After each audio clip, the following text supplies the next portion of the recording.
అమెరికాకి visit visa మీద వచ్చి గ్రీన్ కార్డు తీసుకోవచ్చా?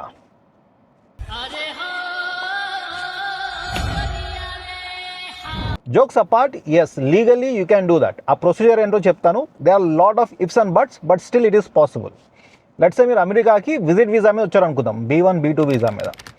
వచ్చిన తర్వాత మీరు వేగాస్లో ఉన్న స్ట్రిప్ క్లబ్స్ కాకుండా you decided to go to college. ఎందుకంటే మనకు చదువు మీద బాగా ఇంట్రెస్ట్ కదా.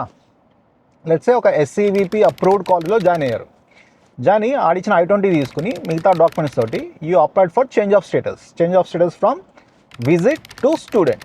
ఆ క్లాజ్ ఉంది where you can apply with in America. You don't have to go back to your country. ప్రస్తుతానికి ఇట్ ఈస్ పాసిబుల్, కానీ మన బూడిద గుమ్మడికాయ కొత్త రూల్స్ అని తీసుకొస్తే ఏం చెప్పలేము.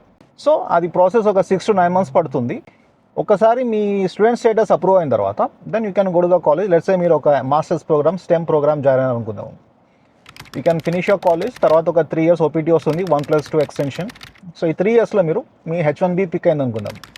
So you start working for the company. తర్వాత మీ వర్క్ నచ్చి మీ ఎంప్లాయర్ మీ గ్రీన్ కార్డ్ ఫైల్ చేయొచ్చు. అప్పుడు మీకు I-140 అప్రూవ్ అయిన తర్వాత ప్రయారిటీ డేట్ వచ్చినప్పుడు then you can apply for green card. As I said before, there are so many ifs and buts, especially the waiting time for priority date for Indians. చేయాలనుకున్నాడు ఏదో ఒక దారి ఎత్తుక్కుంటాడు, చేయొద్దనుకున్నాడు ఏదో ఒక ఎక్స్క్యూజ్ ఎత్తుక్కుంటాడు. So up to you. నువ్వు మాట్లాడకుండా అమెరికా వెళ్ళి శివాజీ